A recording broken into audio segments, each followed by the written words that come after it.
Hey everybody, Obey the Papaya back at you again with another YouTube video. So today we got the patch notes for update version 0.17.3 coming soon. Patch releasing approximately at April 30th, 2024 at 7 a.m. Eastern.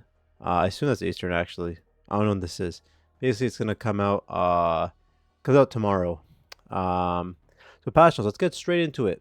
So greetings champions, as we forge our path further into the open beta, we're excited to share version 0.18 is shaping up to be the biggest patch of all time. Very exciting.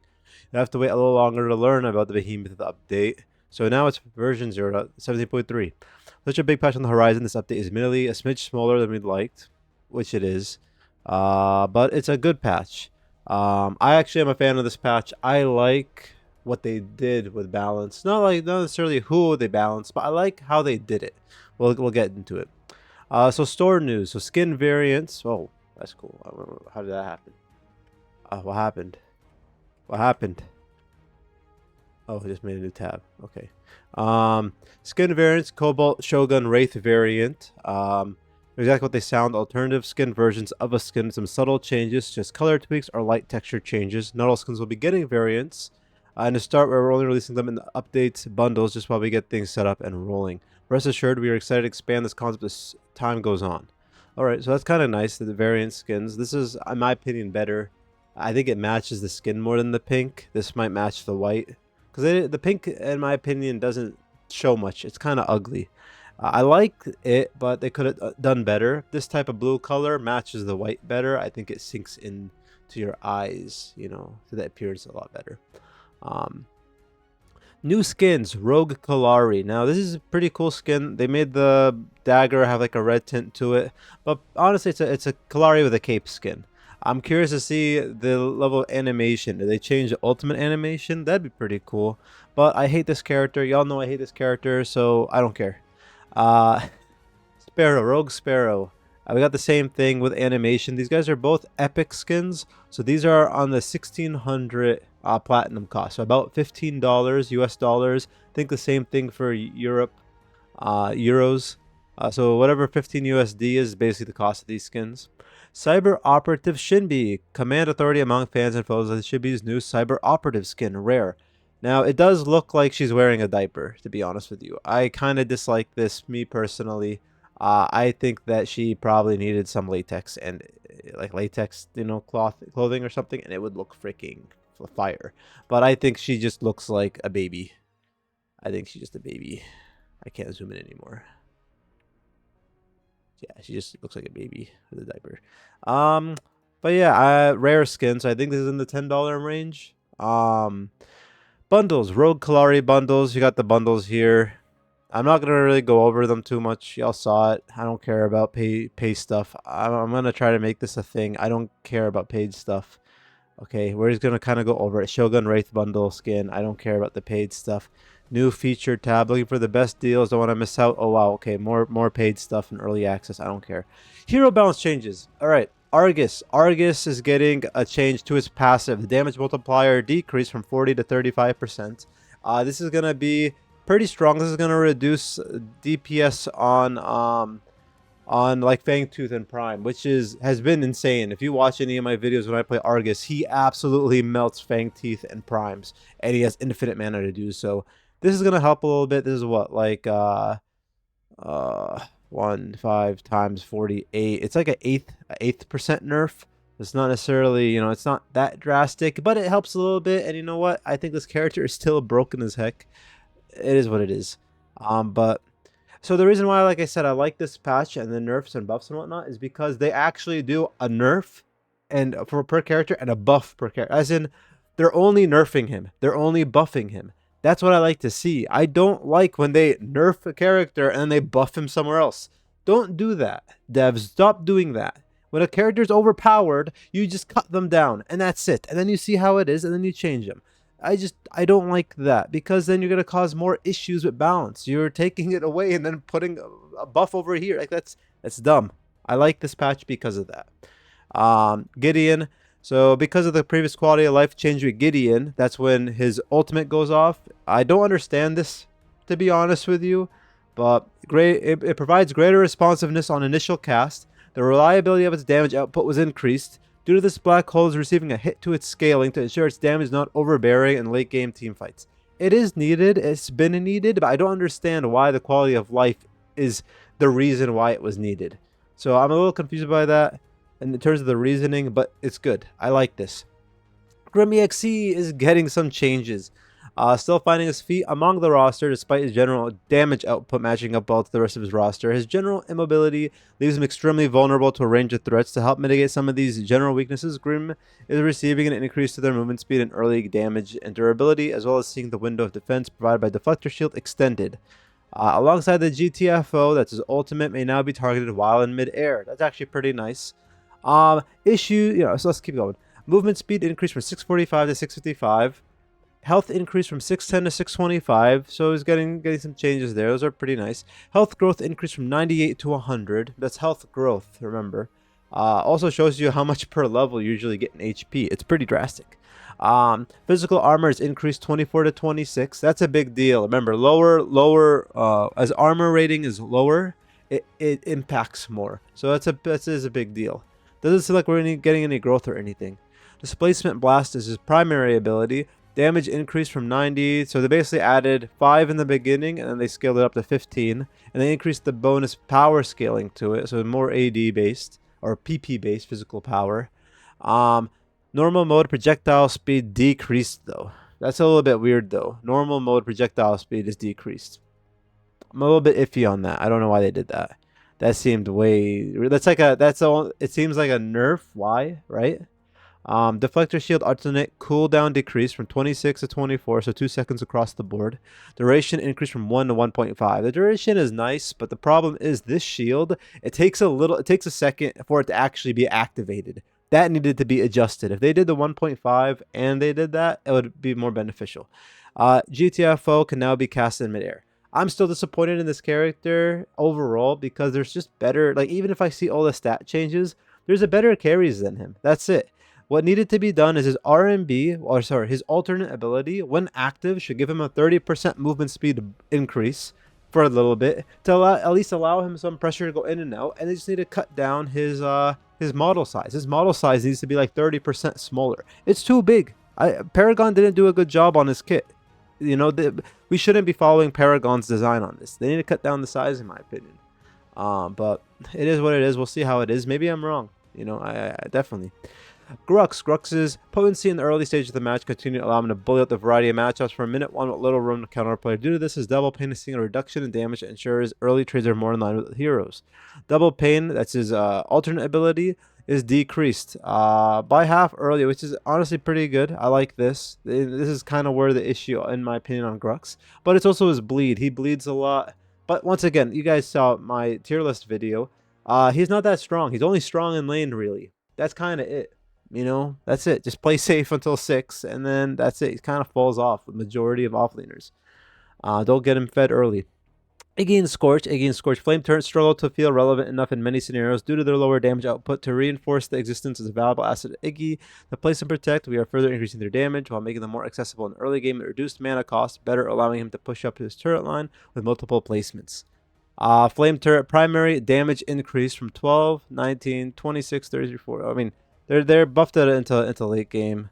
Magical power scaling was buffed. Remember, this is a per turret basis, so it's pretty drastic overall when you think about it. And the mana cost was decreased, which is much needed actually. So that's pretty nice. Still don't know if it's gonna make his kit strong because it doesn't help with his instant burst, his instant damage when placed. He's still very slow. We'll see what happens though. It's not bad scaling overall. It's going to make him a stronger lane bully, which he already is pretty decent at in terms of getting farm and whatnot. But I don't see it really improving his team fights unless no one knows how to hit their tower or the turret. Chimera dominance in early skirmishes is exacerbated by his general output and ability to clear the jungle at a reasonable pace. Very true. We're slowing his pace down by reducing the damage of his unleashed ability as well as giving him less uptime on his ultimate to making his gank windows less frequent. This is true. This is actually pretty nice. Unleash primary ability. Power scaling from 45 to 40. And then his ultimate is getting reduced slightly into early game. It's not too drastic, so I don't see it being that big of a deal. But it is something, you know. He's going to have a ton of sustain still, though. So it's just going to make his jungling presence a little bit less, probably. Morgish, while she may exist as a scaling threat, Morgish struggles to keep pace in the wave clear department compared to other mages and can find it difficult to secure a foothold in the match. To bring her into a closer parity with others, she's getting a little uptime on her Hive as her primary ability, better allowing her to poke or push in lane. Now, this is crazy to me. You guys watch me play Morgish. I think this is stupid as heck. I think she's extremely strong right now. So seeing this is just a buff for her, and it's absolutely crazy. I don't know what to tell you. Narbash healing potency, and uptime can leave him feeling unmovable. Very true. Often undoing a significant amount of damage dealt to his team in fight and making his team difficult to interact with. Some adjustments to his mana growth and healing output are needed to ensure his healing capabilities are less dominant. And that's very true. Mana growth is decreased 60 to 50. Song of My People, which is his secondary ability. Magic power scaling decreased from 9 to 8. Don't necessarily know how drastic it's going to be. We'll see it in game. But he is very oppressive. I like to see a change in his healing, as he has one of the best kits as a support in the game right now, with True Silver being the primary thing to purchase first on him. Revenant's abilities to deal damage, though seemingly high, is often hindered in the late stages of a match as his abilities begin to lose relevance. By increasing the uptime of his Obliterate and offering more damage amplification from his Scar, Revenant will have more relevant frequent options to pick from his engagements, whether that's cheating his reload with a well-timed Obliterate or Scar offering a greater damage amp to justify the cast time. Obliterate cooldown is decreased. It's going to help into late game. That's actually going to be pretty drastic. If you get some, like, I guess Pain Weaver isn't really necessary on him. If you get a little bit like haste, I'm trying to think what haste is there. Not really. So I mean, still a nice buff to him. Damage amplification is increased from 10 to 12%. That's a 20% increase. That's going to be pretty drastic. Still doesn't have an escape necessarily, but if he's going to output a lot more damage or have his Obliterate more often, especially into late, this could be a pretty drastic deal. I mean, you're talking about after like level 7, 8, he's going to have this maxed out, right? Shinbi has traditionally been mana gated in the early stages. Yes, she has been. To interact more frequently at melee range rather than sitting back and relying on line tempo. However, this tends to leave her feeling forced to invest in a mana item. Very true. Stifling her build options. We are undoing this slightly by offering her further mana growth and shield scaling as the match progresses, better allowing her to opt into power heavier itemizations if she chooses. Mana decrease from 390 to 370, mana growth increase from 30 to 36. Yeah, this is going to be nicer to build Orba growth more likely on her. Damage magical power scaling increase from 22 to 25. We'll see. The Orba growth might be the focus there, so instead of going for straight mega custom, we'll see how it is. Faye, much like Morgish, Faye is receiving adjustments to her Bramble patch, aimed at granting her more utility, uptime, and burst threat in mid-game skirmishes if you choose to invest skill points into the ability. I sometimes will level this up a little bit sooner if I feel like I just want to push lane out more or anything. So I like this patch overall. I like this change overall for her. So damage increase and the cooldown reduced. The reduction is kind of nice actually. Plus with the ability haste, this is very nice. Zara's previous adjustment to his Colosseum cooldown has seen him ascend the ranks of jungle role, especially due to how frequently he could commit to a cage gank. We're pulling this back to provide laners with more breathing room between his ganks while giving his early clear speed a slight bump as compensation. His ganks are still super duper strong. He's very dominant, but it is true, his ultimate is a problem.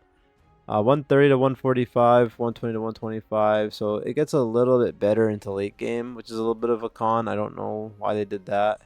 But you know, it's basically just for until level 11. So it's to help early game a little bit. Physical power was increased just a tad bit early. I don't know why that was really necessary, to be honest with you. Item balance changes. Omen contributes to excessive burst scenarios in the case of heroes such as Fang Mao. Due to its cooldown refund mechanic, it's being reduced to ensure the cadence at which users cast abilities is not overwhelmingly abnormal and more readable for those on the receiving end.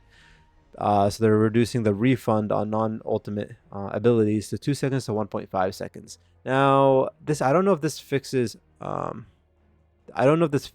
issue though, where he's able to basically get 2 skills back, like in a way. His R&B just freaking comes back so quickly. So I'm curious to see how this is gonna be. I thought it was a bug. Crystal Tear provides far too much mana regen as a standalone item.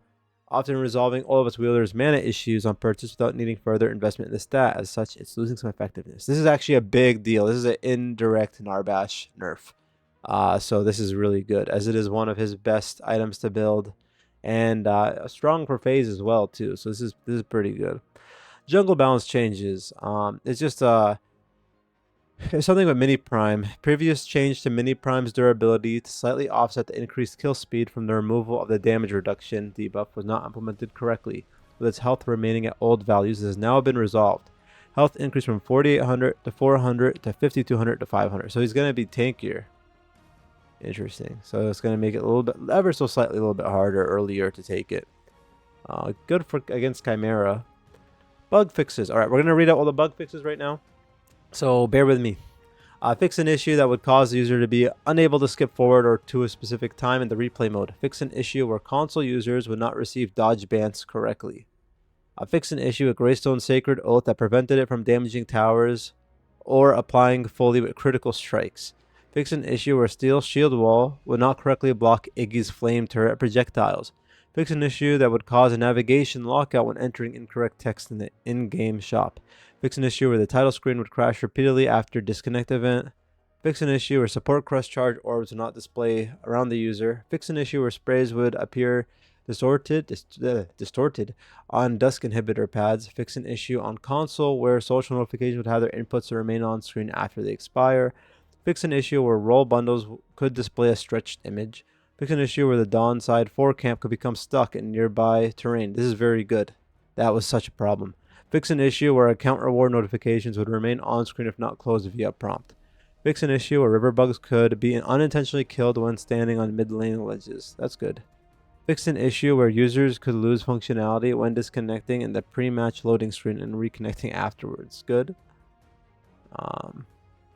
Fix an issue where usernames would not be displayed in the pre-match lobby screen unless they were a friend. Okay, that's good too.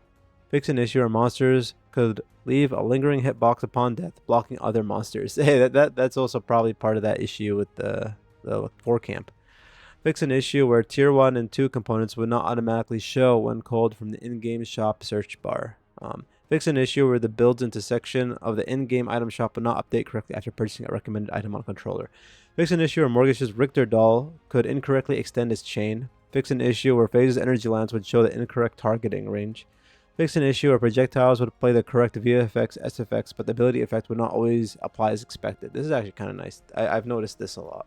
So that's what we got for the patch. I liked it because, like I said, we got the buffs and nerfs, like pretty drastic on characters. It was either a buff or it was either a nerf. I like that a lot.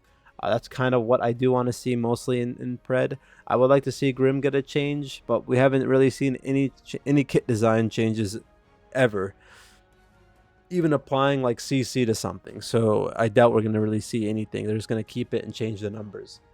So let's see how Grim's going to, hold out now and see what's going to cook.